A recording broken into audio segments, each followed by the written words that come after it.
Ketua Bawaslu. Maaf mengganggu, selamat pagi. Pagi. Seperti kita ketahui bersama, masa kampanye akan segera dimulai. Besok tanggal 25 September 2024, Pilkada serentak akan masuk ke tahapan kampanye. Tahapan yang krusial dan penting untuk meyakinkan publik sejauh mana integritas penyelenggara, dalam hal ini Bawaslu, bahwa Bawaslu juga netral. Terima kasih. Ini pertanyaan yang luar biasa. Saya kira penyelenggara pemilu sebagai pelaksana di Kabupaten Ciamis itu ada KPU dan ada Bawaslu. KPU sebagai sesama penyelenggara, sebagai pelaksana teknis, selalu dalam pengawasan Bawaslu dalam setiap tahapan.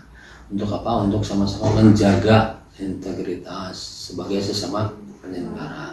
Nah, di internal Bawaslu juga kami sudah menyampaikan berkali-kali, baik itu melalui Zoom, baik itu melalui langsung RDK dengan teman-teman Banwasam, kita sampaikan Bawaslu juga harus punya integritas. Apa bukti bahwa Bawaslu berintegritas? Secara kerja profesional, kan seperti itu. Kemudian hal lain, menjaga netralitas juga, karena Bawaslu juga apalagi sebagai bagian dari penyelenggara dalam pengawasan DKPP, kan seperti itu. Jadi integritas kita bangun, integritas kami dibangun berdasar berpijak pada regulasi-regulasi yang ada. Jadi kerja kita sesuai dengan regulasi, itulah bukti integritas kita.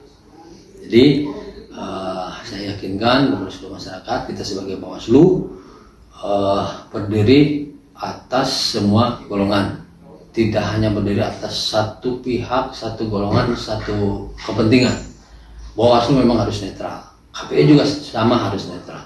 Apalagi kalau kita melihat ya realitanya untuk pelaksanaan pilkada serentak ini di Kabupaten Ciamis hanya ada satu paslon, di Pilgub Jabar ada 4 paslon. Nah, ini ruang-ruang bagaimana kita memperlihatkan kepada seluruh masyarakat, Bawaslu ada, Bawaslu hadir dan berdiri di atas semua golongan dan semua kepentingan. Insya Allah percaya kepada kami semua, Bawaslu Kabupaten Ciamis beserta seluruh jajaran, Banwascam, PKD, seluruh staf, kita insya Allah berintegritas dan menjaga netralitas kita sebagai penyelenggara Pilkada serentak 2024. Kalau ada indikasi pelanggaran netralitas, pelanggaran etika, pelanggaran kampanye, bagaimana mekanismenya? Baik, ada 2 pola yang biasa kita lakukan di Bawaslu terkait penanganan pelanggaran. Yang pertama, temuan. Temuan itu ditemukan oleh kami di jajaran Bawaslu Kabupaten Ciamis, Panwaslu Kecamatan Kabupaten Ciamis, dan PKD. Itu temuan namanya. Jadi ketika ada dugaan pelanggaran, kita temukan, maka kita proses. Terpenuhi syarat formil dan material atau tidak. Kalau terpenuhi syarat formil dan material, kita register. Yang kedua, laporan. Jadi laporan dari masyarakat, lapor ke Bawaslu, pasti kita tanya misalnya syarat formil, siapa namanya, alamatnya di mana, kita minta identitas untuk memastikan bahwa yang melapor itu betul, kan betul.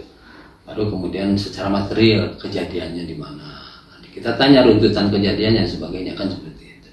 Maka kalau sudah terpenuhi, kita register. Setelah diregister, kita naikkan di pleno pimpinan. Apakah ini juga memenuhi unsur atau tidak, untuk kemudian ditindaklanjuti, diklarifikasi. Nah, seperti itu. Dan untuk pilkada juga kita ada sentra gakumdu juga, sentra gakumdu untuk penanganan pelanggaran dugaan tindak pidana pilkada, seperti itu.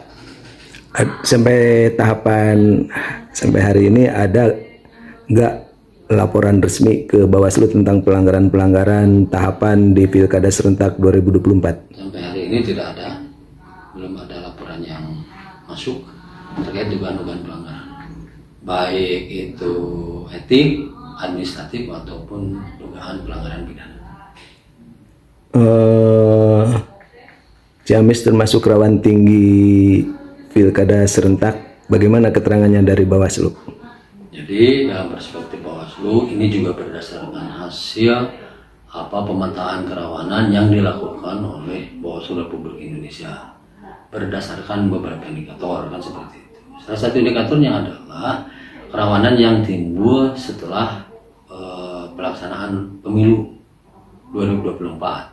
Pemilu itu kan pemilihan presiden, legislatif, DPD, itu dijadikan dasar juga bagaimana menilai di Kabupaten Ciamis rawan atau tidak. Maka kemudian dipetakan. Kenapa kemudian Ciamis termasuk rawan? Salah satunya kerawanan tingginya itu adalah netralitas ASN. Nah, karena faktanya di Kabupaten Ciamis hanya ada satu paslon. Walaupun hanya ada satu paslon, sangat mungkin kerawanan terkait penggiringan massa, penggiringan ASN, kan gitu yang harus secara pribadi memang ASN punya hak pilih.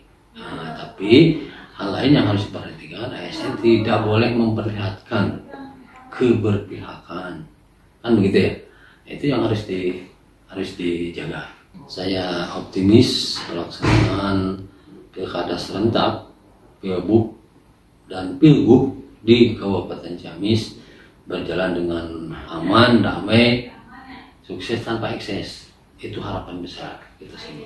Terima kasih Pak Ketua Bawaslu atas segera keterangan dan penjelasannya. Selamat pagi.